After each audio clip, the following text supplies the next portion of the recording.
Us neutral fans, we deserved this because let's be honest, the North Melbourne West Coast game was arguably the most forgettable game of all time. The Blues did enough to hold off the Bombers, but there is one single piece of commentary, or maybe a commentary mindset, that's doing my head in, and I want to talk about it, and of course the game itself. Let's do this.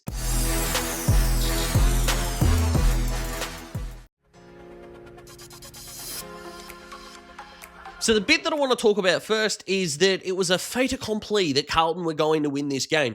15th was playing 10th. Let's not pretend that this was like 4th versus 12th here. And the 10th place side was Essendon. Like, they were a game out of the 8. And percentage, I understand that.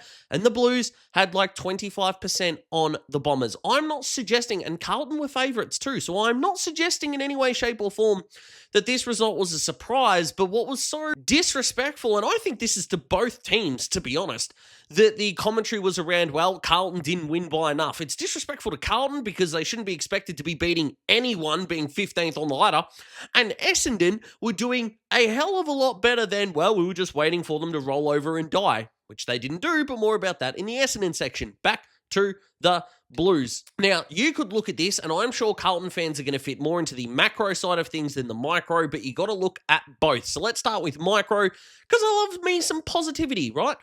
And the positive there is not only A, they got the job done, but B, the game plan stood up early. They looked so good off half-back, but more importantly, lowering of the eyes inside 50 looked really nice. The overlap handball was good and wasn't just happening in the back pocket for meaningless kicks down the line.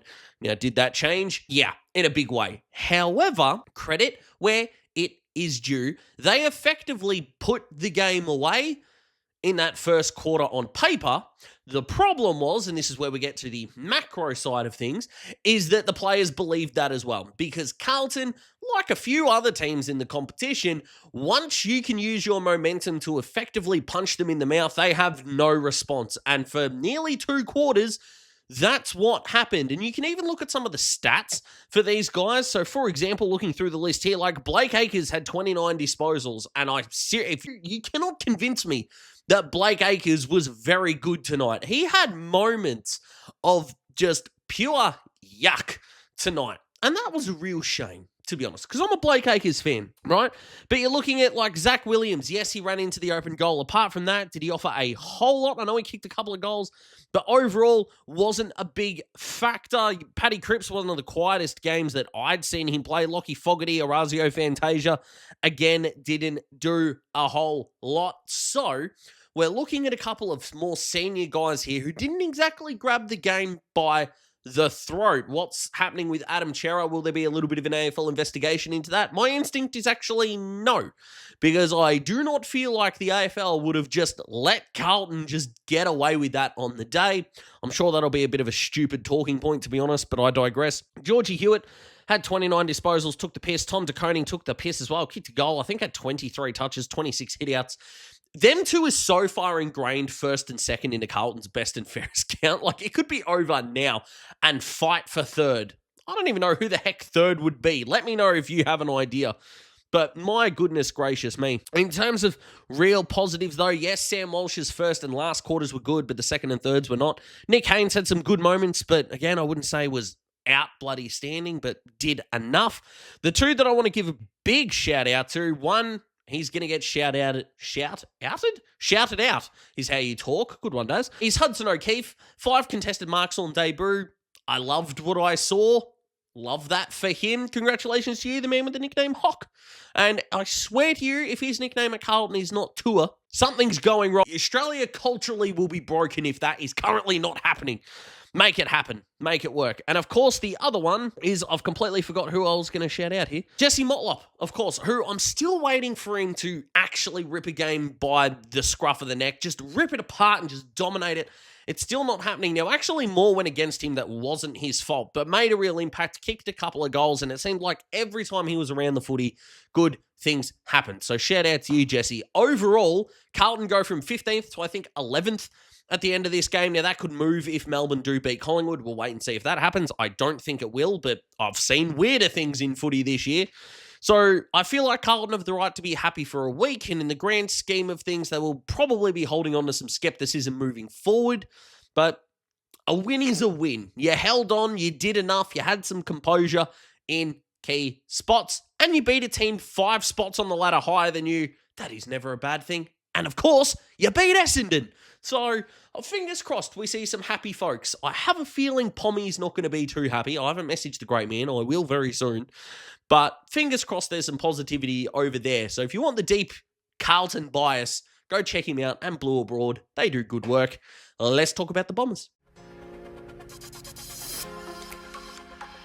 I went positive first with the Blues. I'm going to go negative first with the Bombers. Semi Durham's going to have a holiday, whether it's 1 week or longer than that. I don't really know. I don't really care. Until it's either accepted or challenged is when I'll have a further opinion on it, to be honest. But that was relatively silly. And any time you put Zach Merrett in a position to have 14 disposals, yeah, I'm going to despise that. And what's kind of annoying, even from a neutral fan, Lord knows how Bombers fans feel about this, but taking Merrett and Martin out of that midfield makes sense if the guys you're putting in there are midfielders that are continually getting the job done. Was their midfield a net positive with Darcy Parish's 30 disposals and 10 clearances? Or are we just going to have to admit that Darcy Parish is Essendon's James Worpel? Now, probably a better version. Maybe, probably, well, this year, 30 disposals, 10 clearances, you would probably say yes. But they're the same type of player. And Essendon and Hawthorn right now are going to have the same problem there. And, but the better thing for Hawthorn is that we're not taking Jai Newcomb out of the midfield to accommodate James Worpel, right? And Merrett is better than Newcomb. I am not arguing that in the slightest. I will never argue with that in the slightest. Zach Merrett is a freaking superstar of a midfielder. Putting him to half back is pointless. They're pretty much the only negatives, to be perfectly honest with you. Let's move on to the positives, because there were a lot of them. Double L, Luamon, how good was that, to be honest? Not only the pre-game jumper presentation by his father, the first kick, first goal, and of course displayed natural athleticism, what I found to be really, having that viewing experience and going, okay, we've got some things to work with, was actually his defensive work and the body control that he had in the air. Both of those things kind of made you go, all right, we've got some things to work with here. Don't know how much exposure he's going to get, especially as Essendon get a little bit healthier. Liked what I saw. Zach Johnson's foot skills. I knew I loved him in the draft year, and it's paying off for me beautifully. Angus Clark was very, very good. Loved it. And just at the end, and I know I put Sam Durham in the negatives, but Angus Clark's kick to Sam Durham that he dropped at centre-half forward was genuinely one of the better field kicks of the season and deserved better. Fortunately, it didn't get there, it did get there, but Durham dropped it. And then poor Archer Day-Wicks, who thought he was following Doherty and just did a Jim Steins, just ran across the mark there. That basically ended the game.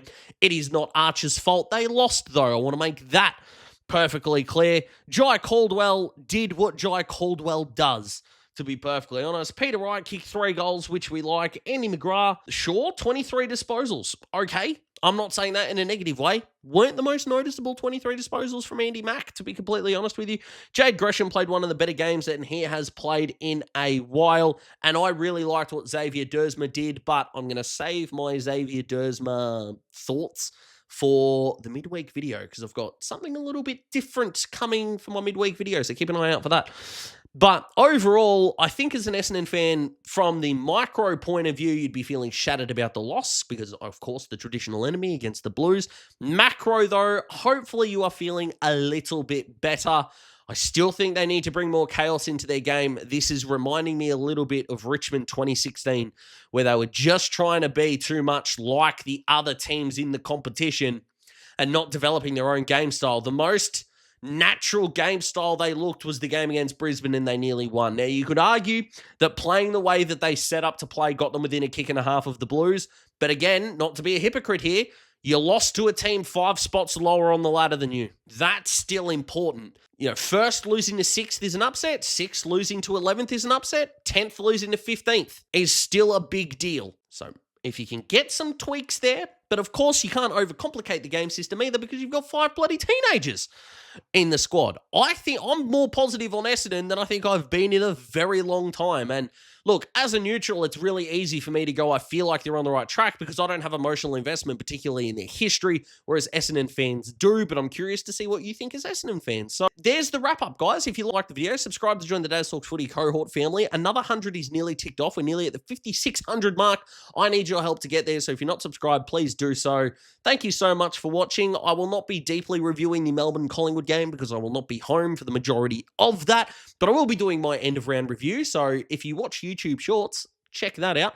Or if you want to subscribe to me on TikTok, because I also put together edits that will not go ahead on YouTube, so you can go follow me there. Daz Talks Footy on TikTok. Apart from that, I hope you're having a fantastic long weekend. If you're working tomorrow, I hope you have a fantastic day. I hope you get public holiday penalty rates. Absolutely. And if you're not working tomorrow and you are watching the footy, I hope it's a good game. If you're not working tomorrow and you're not watching the footy, have a fantastic day off. You bloody deserve it. You absolute legends. See you next time.